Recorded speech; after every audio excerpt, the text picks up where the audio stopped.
Today, the world is over $300 trillion in debt. The United States, Japan, Europe, almost everyone is in debt. But there's one question no one asks. Who is lending all this money? The United States has over $35 trillion in debt. Japan's debt to GDP is about 250% of its entire economy. And in Europe, countries like France and Italy also have very high debt levels. Globally, total debt has reached nearly 3 times the size of the world economy. But here's the real question. If everyone is in debt, who is the lender? The logic is actually very simple. Governments borrow money when they spend more than they earn. Most of their income comes from taxes, but their expenses are much broader. Healthcare, education, infrastructure, salaries, pensions. If income doesn't cover expenses, a budget deficit is created, and that deficit is covered by borrowing money. So who is actually lending this money? The answer is simpler than you think. Governments borrow money by issuing bonds. Basically, they're saying, give me money today, and I'll pay you back with interest in the future. So who buys these bonds?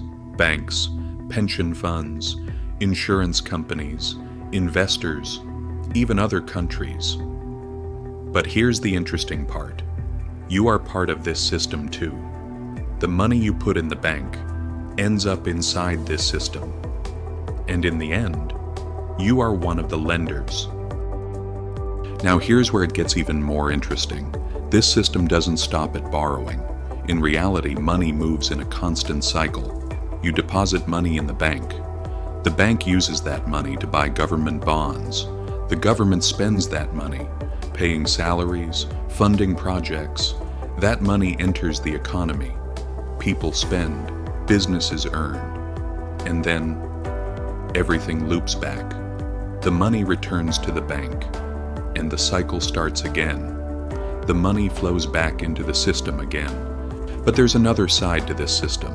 So far, everything seemed to work perfectly. Money flows, debt is taken, the economy grows. But this entire system depends on one thing: trust. As long as people believe in the value of money, everything works. But what if one day that trust is shaken? But here's the interesting part. Why does this debt never go down? Because reducing debt is not as simple as it sounds. If you raise taxes, the economy slows down. If you cut spending, the economy slows down again. No matter what you do, growth gets hurt. So instead, governments don't pay off debt. They roll it over. Old debt is replaced with new debt. But this system has a limit. Everything depends on trust. If one day that trust disappears, everything changes very quickly. Investors stop buying bonds. Interest rates rise fast. Governments can't borrow anymore. And the system doesn't just slow down. It freezes. One of the clearest examples of this was Greece. This is exactly what happened in Greece in 2010. The government could no longer pay its debt. Investors lost confidence. Interest rates skyrocketed, and the economy collapsed. And that was just one country. And here's the most critical part. This system is built on one thing: trust. As long as people believe in the value of money, everything works. Debt is taken, debt is given, the system continues. But if that trust disappears, everything changes.